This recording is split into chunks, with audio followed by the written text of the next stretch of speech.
I would like to call this meeting to order and welcome everyone today to the Assembly Committee on Legislative Operations and Elections. With that, Committee Secretary, will you please take the roll? Assemblywoman Dickman. Here. Assemblyman Frierson. Here. Assemblywoman Gonzalez. Here. Assemblywoman Howdagi. Here. Assemblyman Levitt. Here. Assemblyman Matthews. Here. Assemblyman MacArthur. Here. Assemblywoman Monroe Moreno. Assemblywoman Thomas. Here. Assemblywoman Torres. Here. Chair Miller. Here. And please mark Assemblywoman Monroe Moreno present when she arrives. She's just finishing up her own committee right now, but she will be on her way. With that, just a few reminders that those wishing to testify later on throughout the hearings, that you may do so by registering through the agenda, which is posted on Nellis.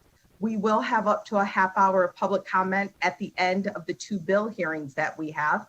And I'd also like to welcome, we have the pleasure of having an American Sign Language interpreter today as part of our presentation. So welcome to everyone participating and listening through our sign language interpreter. With that, I would like to open our first bill hearing. It's Assembly Bill 392, sponsored by the Assembly Judiciary Committee, presented by Assemblyman Yeager. This measure requires the Legislative Counsel Bureau to enter into an agreement with a qualified consultant to analyze certain data submitted to the Legislative Counsel Bureau containing traffic stops and other stops. And with that, Assemblyman, we are ready whenever you are. Good afternoon, Chair Miller, Vice Chair Howdagi, members of the committee. For the record, I'm Steve Yeager. I represent Assembly District 9, which is located in Southwest Las Vegas. This afternoon, I'm pleased to present Assembly Bill 392 for your consideration. As the chair stated, Assembly Bill 392 requires the LCB to enter into an agreement for analyzing information on traffic stops. Let me give you just a little bit of background on why you have this measure in front of you today. Last year, during the 32nd special session, which happened in August of 2020, the legislature passed Assembly Bill 3 relating to public safety. Assembly Bill 3 addressed use of force by police officers, drug and alcohol testing of officers involved in a shooting or instances of substantial bodily harm, and other subjects. Section 9 of that bill, Assembly Bill 3, required each law enforcement agency in our state to submit a report to the LCB by November 1st of 2020. That report was to include information on traffic stops and other stops, including the software the agencies use to process the identities of those involved in the stop. We requested information on how traffic stops are recorded, how those records are maintained, and what information is collected at the time of the stop. Also, what software does law enforcement use in their vehicles and dispatch offices, and what are the features and limitations on that software? According to the testimony before the Committee of the Whole during the special session, these reports were intended to lay the groundwork for more in-depth data collection and analysis. I had the pleasure of presenting Assembly Bill 3 in the special session, and at that time, I testified that the legislature intended to work with others to make sure we are collecting the right information on traffic stops and other stops, and we're able to analyze it in a meaningful way. The LCB did receive those reports from law enforcement. They are available and on file with the research library. Las Vegas Metro submitted a 4-page report answering the questions posed in Assembly Bill 3. All other agencies answered on a form, and their answers are compiled in an Excel workbook. In discussions with interested parties, it was suggested that the legislature engage an outside expert to go over the reports, provide us with the summary, and give us some recommendations for moving forward. You and I probably aren't familiar enough with the procedures and software that law enforcement agencies use in the field, and frankly, we might overlook issues an expert would notice and understand. I certainly agree with that concept of engaging an outside expert to go over the reports, and that is the reason the bill is in front of you today. Now, to get to the bill itself, the bill consists of only 2 sections. In Section 1, the bill requires the LCB to enter into an agreement with a qualified consultant to analyze the data that was submitted and to prepare and submit a report. The bill specifies in subsection 2 that the report must include a summary of the answers law enforcement submitted on traffic stops and other stops. The bill also says that the report must include recommendations on how to improve data collections related to traffic stops, the data elements that should be included, the features of software law enforcement should be using, how to make sure the data we collect can be integrated and analyzed, and how to make sure we have appropriate quality control. Finally, you may be wondering whether we have somebody in mind to do this work. While we have had some initial conversations with legal and research staff, we would like to stay flexible at this point, and when the bill, if and when the bill passes, engage the entity that works best for our needs. This bill, of course, is going to cost money. To that end, there's likely to be a fiscal note on the bill at some point if there isn't already. So this bill will certainly have a stop in the Ways and Means Committee, but indeed that is a problem for another day. Although it is somewhat rare for LCB to do this kind of arrangement, it is not without precedent. Just last interim, the LCB hired a consultant to work on child welfare funding issues. In that case, there was an appropriation in the bill, and that appropriation was for $200,000 to cover the cost. I have included a copy of the request for proposal as an exhibit on Nellis, so you can just see what that looks like if you're interested. And the last thing I'll say is in terms of how this process would work, if this bill were to pass, a request for information would likely be issued by the LCB, followed by a formal request for proposal. Then there would be a vetting process through one of our interim committees, followed by the selection of the consultant. My best guess is that this entire process would take us to the end of this calendar year or beginning of next calendar year. At that time, a consultant would likely be selected and the work could begin with an eye towards making recommendations as enumerated in Section 3 of the bill. Madam Chair, that concludes my presentation on Assembly Bill 392. Thank you for your consideration, and I would be happy to take any questions at this time. Thank you so much, Assemblyman. We actually do have a few questions, and we will start with Assemblywoman Dickman. Thank you so much, Madam Chair, and thank you so much, Assemblyman Yeager. Sorry. Just a quick question, and you kind of touched on it a tiny bit, but what do you think the definition might be of qualified consultants? I mean, do you have any ideas of what you might require in this consultant? Steve Yeager, for the record, that's a great question, and I think that's kind of why we envision a 2-part process. I think the first thing we would do is do a request for information, just to sort of ask folks out there in the consulting world, you know, what would this look like in your mind? Have you analyzed data like this before? And our hope would be that we would get some information back from interested parties to say, look, this is the kind of work we do.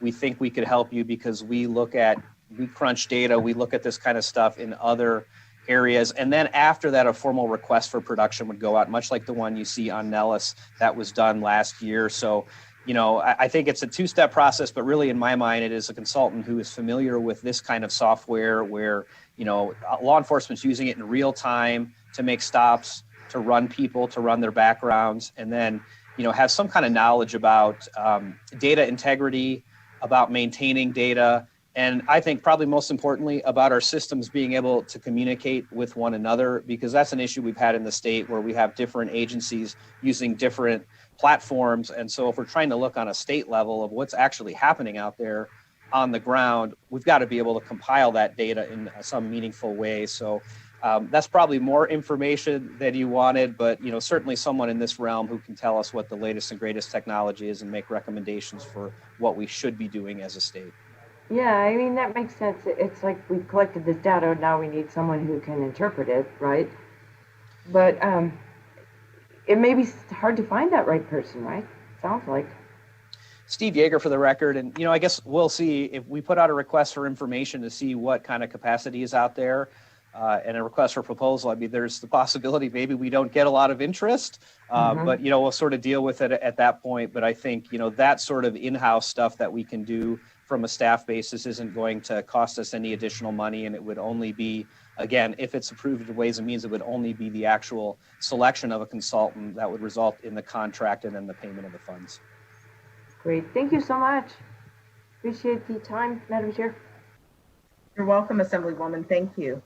Next, we have a question from Assemblywoman Gonzalez. Thank you so much, Madam Chair. Assemblywoman Gonzalez, Assembly District 16 for the record. Did you say that you were going to collect surveys from police officers? Did I hear that right?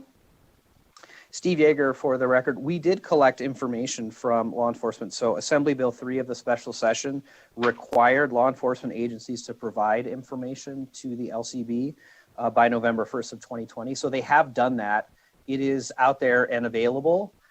So the next step would be to find someone to help us understand that information. But if you go back and look, particularly, I know you don't have it in front of you, but Section 9 of Assembly Bill 3 of the 32nd special session provided the information that law enforcement needed to provide. And, just by way of quick background, we were hoping maybe to do, I guess, something bigger with this data. But during the context of a special session, we realized that we probably needed to figure out what data is actually collected, what systems are used, what is out there right now. And so that was sort of the first step in the special session. And then this would be the second step, which is analyzing that data and hopefully it'll help us to guide our future decision-making as a legislative body.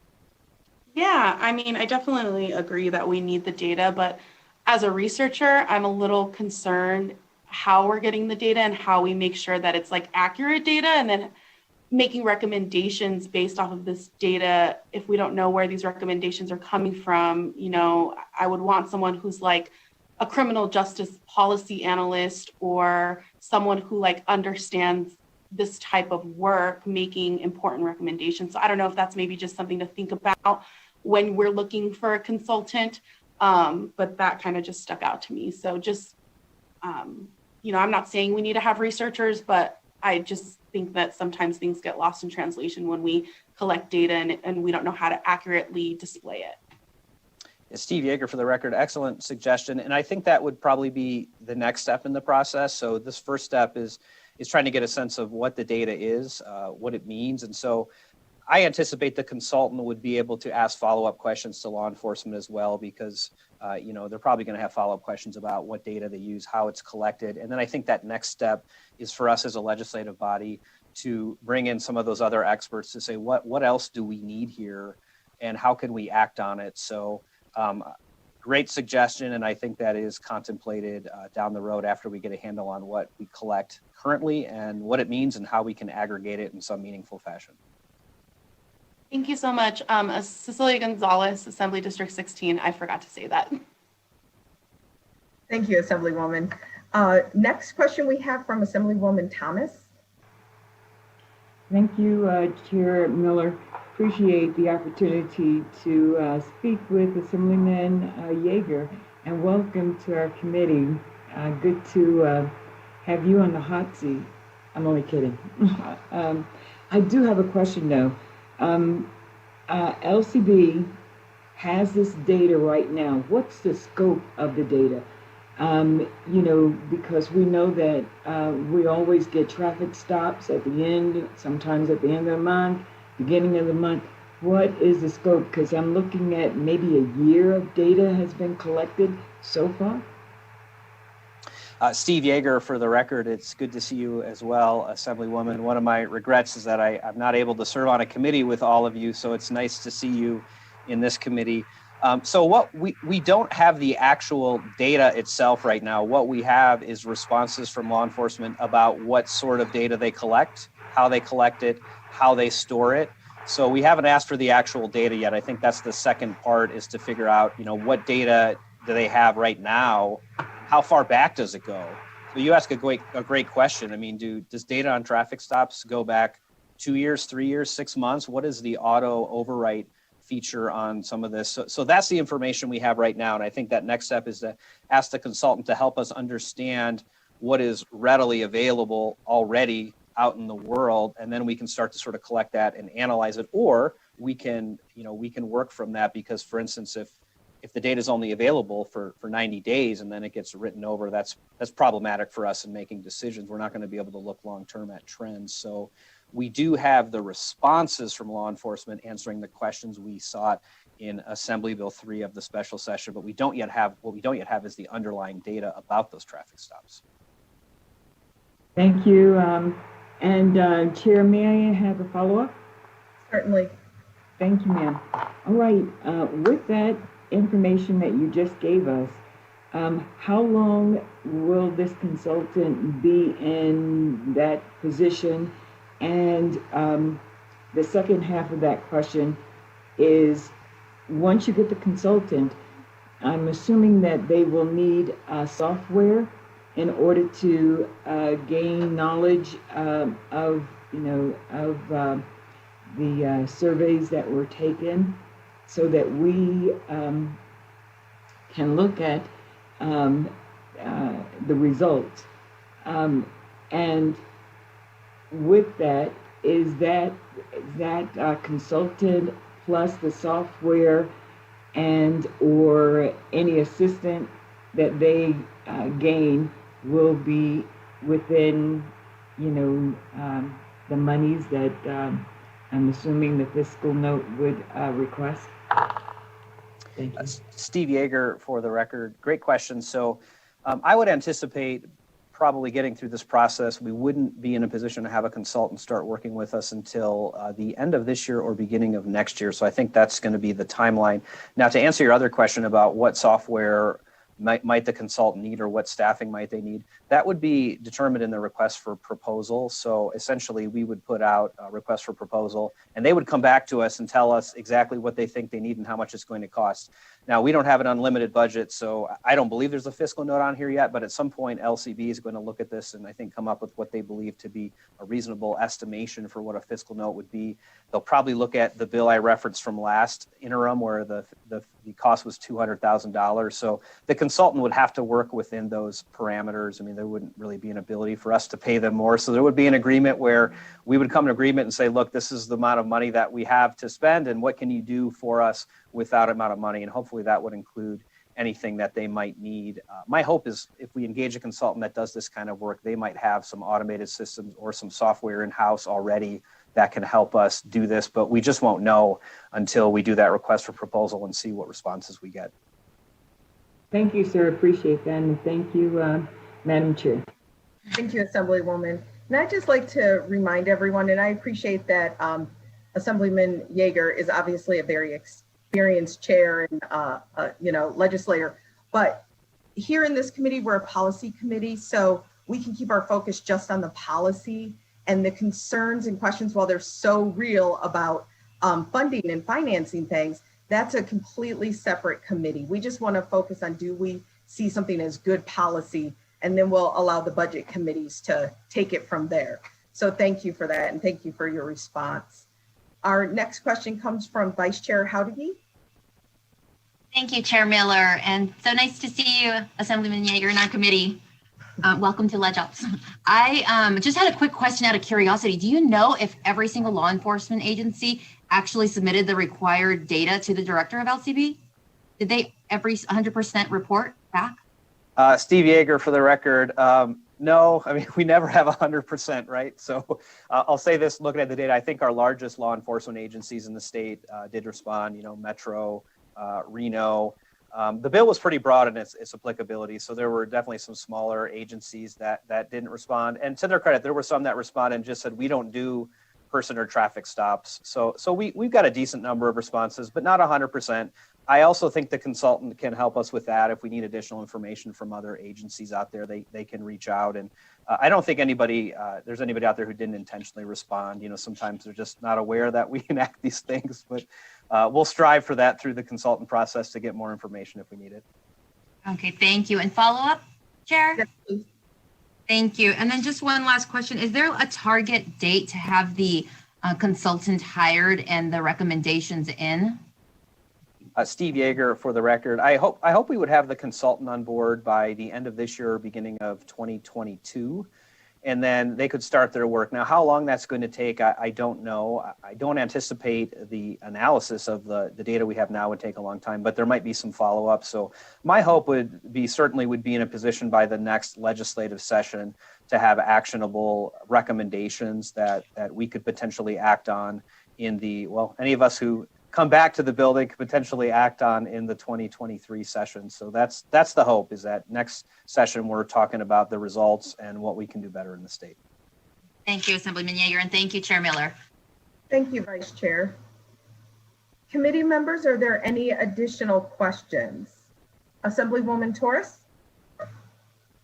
Thank you, Chair, and thank you, Assemblyman, for the presentation. I really appreciate the intent of this legislation, and I kind of have a question along similar lines to Assemblywoman or to Vice Chair Howdigi. I was just wondering, I noticed that in this legislation we don't have any, we're not requiring that it be disseminated to any members of the committee, and I know that's pretty standard. Is there a reason why? Is it something we'd like to consider? Perhaps that the information, that report would be disseminated to all members of the legislature, disseminated to the members of the Judiciary Committee, or that this information is presented to an interim committee? Because I don't see it, and maybe I'm missing that. Steve Yeager, for the record, I don't think that is in the bill, so I don't think you're missing that. And one of the discussions I had with LCB that we're still ongoing is, where exactly would the oversight for this be in the interim? Which committee would it be likely to be in front of? And I think we haven't reached that conclusion yet, but if and when we do, I think it would certainly be appropriate to make sure that that committee get a report, and that whatever other report is generated is distributed to, at minimum, the LCB is going to get it because they're the recipient, they're the contracting party, but to make sure that it is made available to the legislature. So I'll continue to work with LCB legal on that to see if we need to put that in the bill, but there will be oversight throughout the interim process. Just not sure where it's going to be at this point.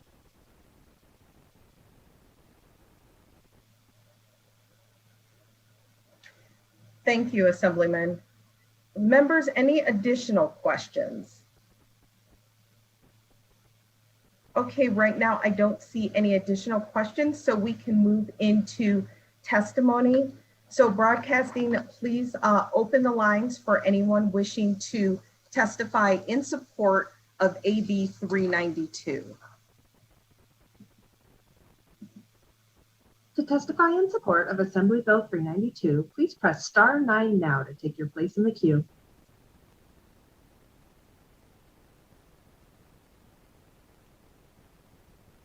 Chair, there are no callers in support at this time.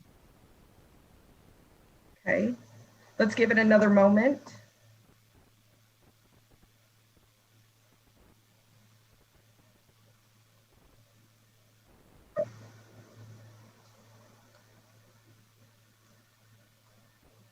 Does it appear at this point that anyone is attempting to dial in? We have no more callers coming in. Okay, thank you. Can we open the lines for anyone wishing to testify in opposition of AB 392? To testify in opposition of Assembly Bill 392, please press *9 now to take your place in the queue.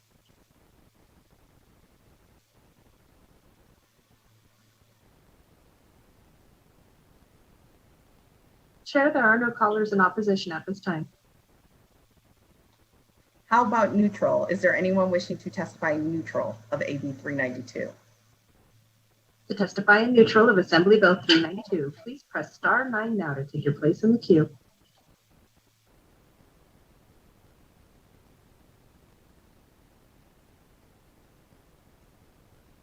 Chair, the public line is open and working, but there are no callers in neutral at this time. Okay, well, thank you for that. Seeing all of our questions answered, and again, it was a pleasure to see you in our committee today, Assemblyman Yeager. So thank you so much for presenting this legislation, and I will go ahead and close the hearing on AB 392. Thank you.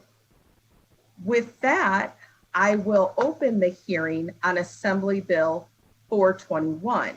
Assembly Bill 421 is sponsored by the Assembly Legislative Committee on Elections, Legislative Operations and Elections. It will be presented by Assemblywoman Brown May. It establishes the preferred method of referring to persons with certain conditions in the Nevada revised statutes and Nevada Administrative Code. Assemblywoman, whenever you are ready, we are ready for you. And if you would like to introduce anyone that's co-sponsoring with you, that would be wonderful. So take it away. Thank you very much for the opportunity to be here today. Thank you, Chair and Vice Chair and members of this committee. For the record, I am Tracy Brown May, representing Assembly District 42 in Clark County. Today, with me to present Assembly Bill 421 is Ms. Robin Reedy, the Executive Director of the National Alliance on Mental Illness in Nevada, or NAMI, known affectionately. And then following my presentation, Ms. Reedy will discuss the importance of respectful language from both a professional and personal perspective. Also joining us in neutral today will be Mr. Jeffrey Beardsley, a member of the Nevada Deaf Commission. And there are a number of self-advocates that are planning to call in support of this legislation, as well as letters of support that are loaded on Nellis for you to review. One in particular from the Governor's Council on People with Developmental Disabilities. I am pleased to present Assembly Bill 421 for your consideration. Quite simply, the goal of this bill before you today is to update antiquated and discriminatory language in Nevada law that can be insulting to people who have mental illness or people who are deaf or hard of hearing. Simply put, words matter. So here's a little background information relative to the bill. As we all know, the words we use have the power to shape the lives of the individuals in our state and in our communities. And the meanings of words change over time as society evolves, so we must also make changes in our Nevada revised statutes. The words and labels we use in statute can have a profound effect on people, and as lawmakers, we can show our respect by refusing to use the terms that are outdated or offensive. Some of the more outdated terms that we still find in our statutes concern people diagnosed or experiencing mental illness. Antiquated and derogatory terms such as idiot, lunatic, mentally defective, they've appeared in statutes and case law in many states, and they describe people with intellectual or psychiatric disabilities or mental illnesses. And many of these terms remain hidden in our laws. It was only in 2004 that we removed the reference to idiot in the Nevada Constitution. For people who are experiencing mental illness, replacing these offensive terms in our statutes is the first step to reducing the stigma associated with mental health conditions. Remove discriminatory terminology and hopefully begin to shift the focus to treatment and recovery. The same is true for Nevadans who are deaf or hard of hearing. Many of the terms referring to people who are deaf or hard of hearing are offensive, they're inaccurate, and they're outdated. Negative terminology for the members of this community persists in law and in popular culture, including the label deaf and dumb. It's almost hard to say even. The National Association for the Deaf calls this a relic from medieval England. And the organization also notes that the Greek philosopher Aristotle used this label, deaf and dumb, because he thought the deaf people were incapable of learning, of being taught, and of reasoned thinking. We know that is wholly untrue. More recently, terms hearing impaired and hearing disabled, they're offensive, outdated, and inaccurate as well. These terms focus on what people cannot do by establishing the standard as hearing and implying that anything different must be impaired or substandard. That's what we need to fix. So the sections of the bill. Our statutes already direct the Legislative Council to refer to people with disabilities and others in a respectful manner. And AB 421 continues this process. So at this point, we can run through the key sections of the bill. Section 1 contains two key provisions. First, subsection 3 makes specific references to what is considered the preferred or respectful language in the Nevada revised statutes for people with mental illness, and it lists the words and the terms that are not preferred when referring to these individuals. It's a guide. Second, subsection 4 requires that the respectful language and sentence structure be used for the Nevada revised statutes references relating to people who are deaf or hard of hearing. Additionally, this specifies the terms that are also not preferred and should be avoided. In a similar manner, Section 2 of Assembly Bill 421 specifies that our state regulations codified in the Nevada Administrative Code must also use respectful language and sentence structure when referring to people with mental illness or people who are deaf or hard of hearing. And then finally, Section 3 specifies that the Legislative Council will update these words, changes in reprints and supplements in the Nevada revised statutes and supplements to the Nevada Administrative Code to conform with the provisions of this bill. So that's the bill. If the chair please, I would like to ask Ms. Reedy to provide additional information at this time relative to her story. Yes, please. Thank you. Thank you. Distinguished members of the committee, on behalf of NAMI Nevada, the state chapter of the National Alliance on Mental Illness, I am pleased to present in support of AB 421. NAMI is a grassroots mental health organization dedicated to building better lives for the more than 400,000 Nevadans affected by mental illness. Stigma is real and it kills. As a grandparent of 2 granddaughters living with hearing loss, I am all too aware of language that hurts people, creates more stigma, and adds barriers to the mountain of barriers they already face.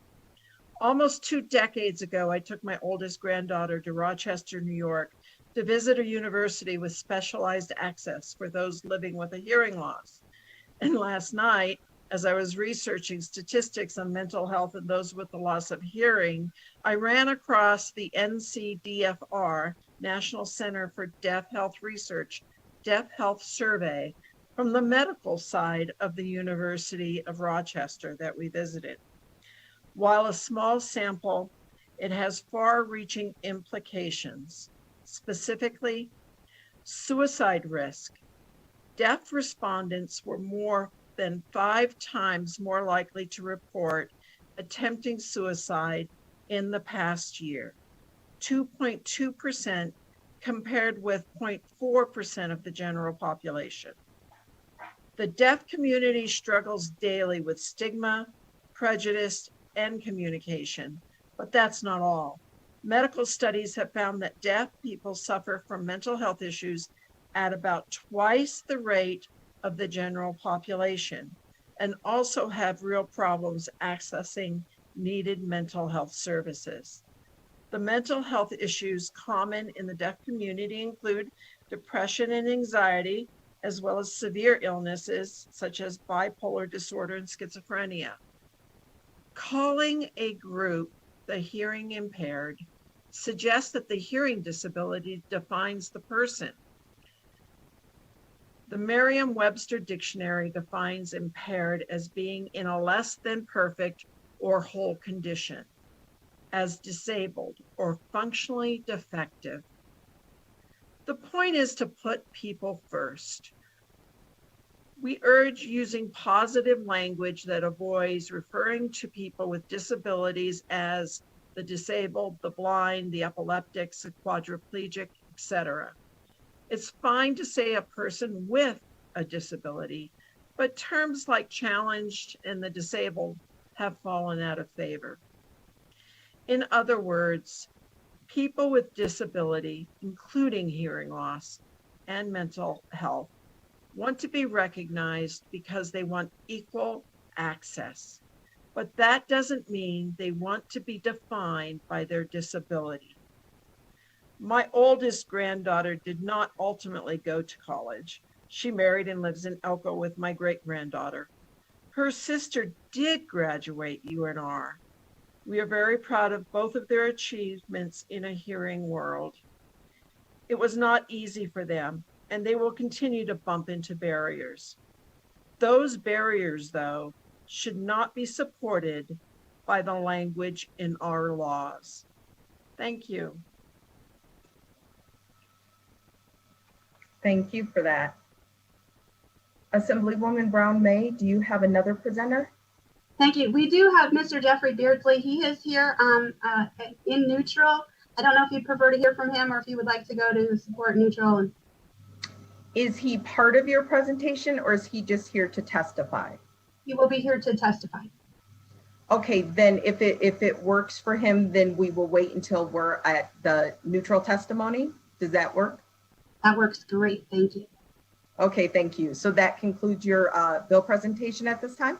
It does. Thank you. All right. Thank you, Assemblywoman. With that, we will go ahead and open the lines broadcasting, please, for anyone wishing to testify in support of AB 421.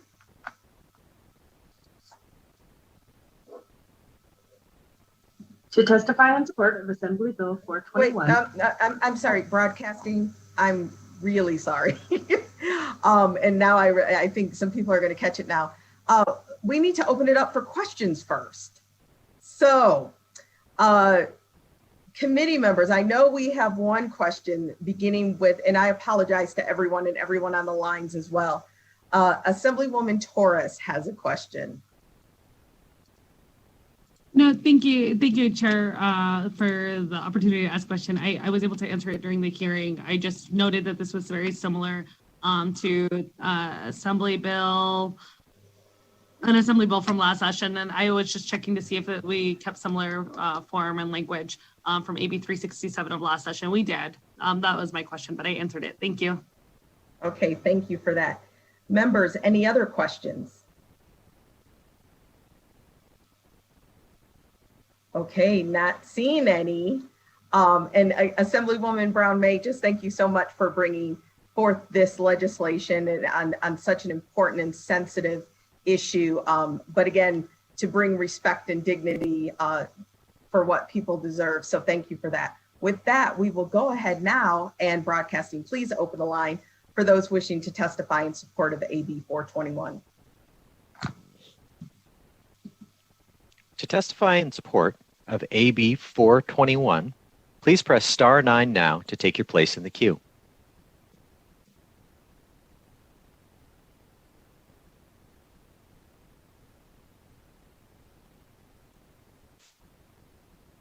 Caller with the last 3 digits, please slowly state and spell your name for the record. You will have 2 minutes and may begin. Caller 602, please press star 6 to unmute. Good evening. Can you hear me? Yes, we can. Great. Good evening, members of Legislative Operations and Elections Committee. For the record, my name is Eddie Ableser, EDDIE-ABLESER, and I would like, representing Opportunity Village and members of the broader community of individuals who have been long advocating for appropriate usage of language in representing those who have disability or mental illness. And I just want to extend my appreciation to Chair Miller and the committee for hearing this bill. I believe that Assembly Bill 421 provides tremendous value to the ongoing conversation about acceptance and appropriate language in our community. We know that words have tremendous power, as we've seen nationally across the sort of political milieu, and wanting to ensure that those who do have disability or an individual with a mental illness is appropriately represented in our own symbolic statute.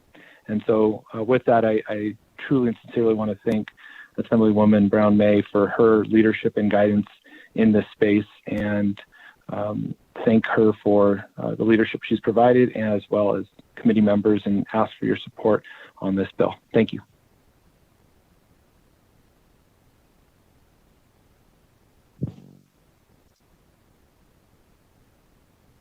Caller with the last 3 digits, 225, please slowly state and spell your name for the record. You will have 2 minutes and may begin.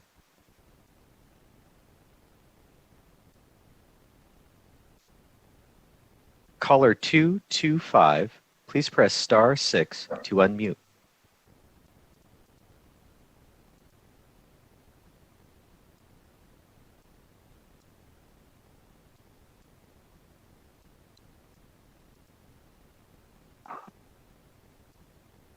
Yes, for the record, this is Jack Mays, Jackmays, and I'm the Executive Director of the Nevada Disability Advocacy and Law Center.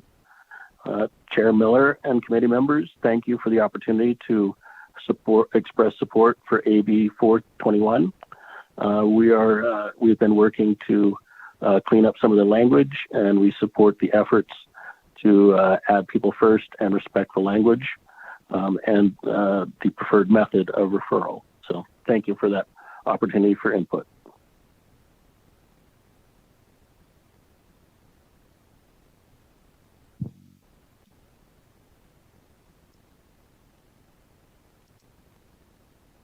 Chair, the public comment line, or there are no more callers in support of AB 421. Okay, thank you. Can we open the line for anyone testifying in opposition? To testify in opposition on AB 421, please press star 9 now to take your place in the queue.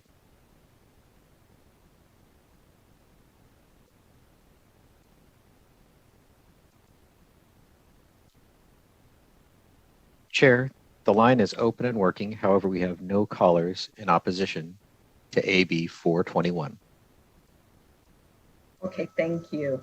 I know that we do have one person, at least for neutral, here in the Zoom. So can we begin with them and then after that move to our telephone line? Certainly. Thank you.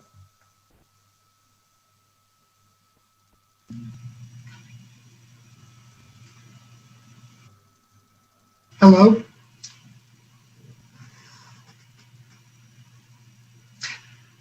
Hang on just a minute, some technical issues. We have plenty of time. Everything is frozen on my end. We can see you. It's not frozen on our end. We see you signing, so it's not frozen on our end. Okay, fine. All right. I just wanted to make sure. My name is Jeff, Jeff, Beardsley, Beardsley.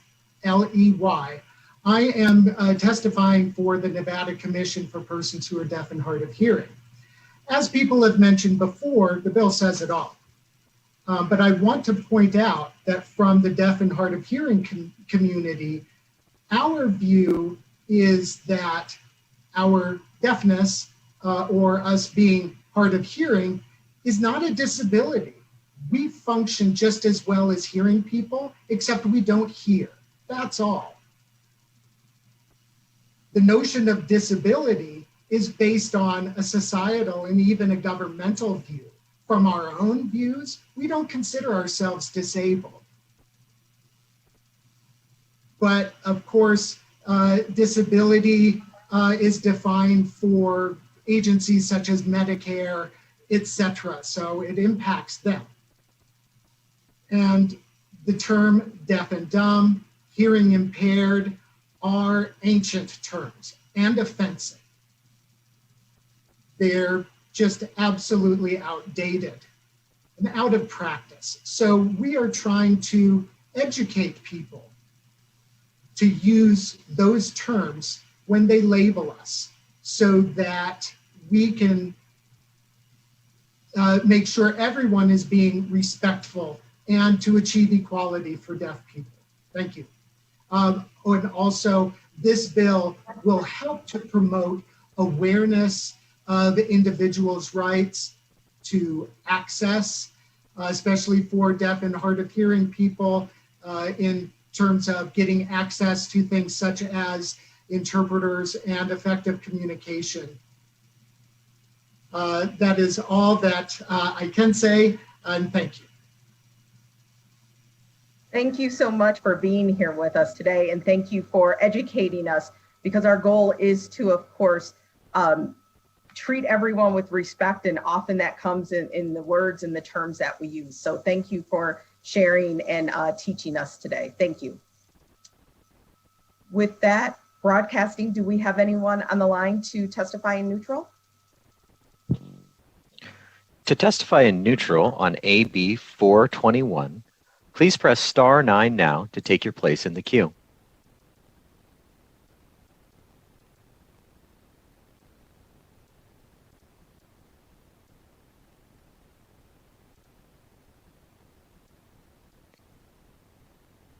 Chair, the line is open and working. However, we have no one to testify in neutral on AB 421. Thank you.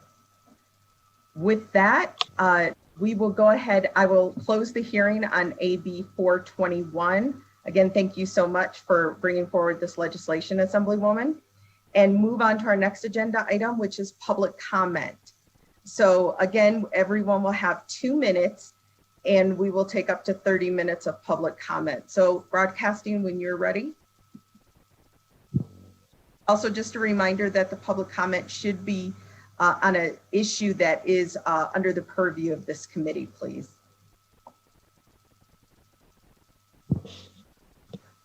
To make public comment, please press star 9 now to take your place in the queue.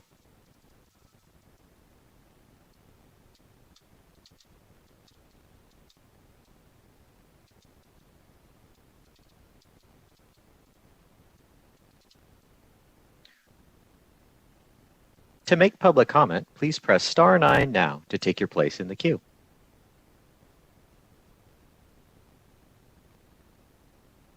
Chair, the public comment line is open and working. However, we have no callers at this time. Okay, we will wait just another moment or so.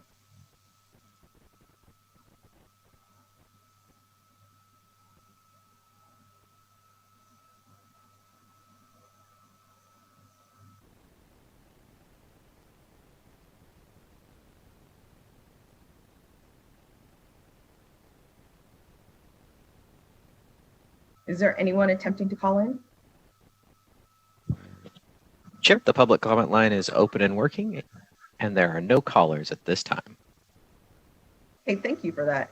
So with that, obviously we have no one for public comment.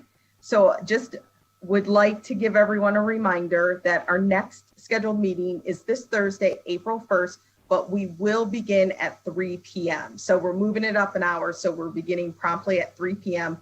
on Thursday. With that, with no other business before us, I will adjourn this meeting. So everyone, thank you so much. Have a great evening.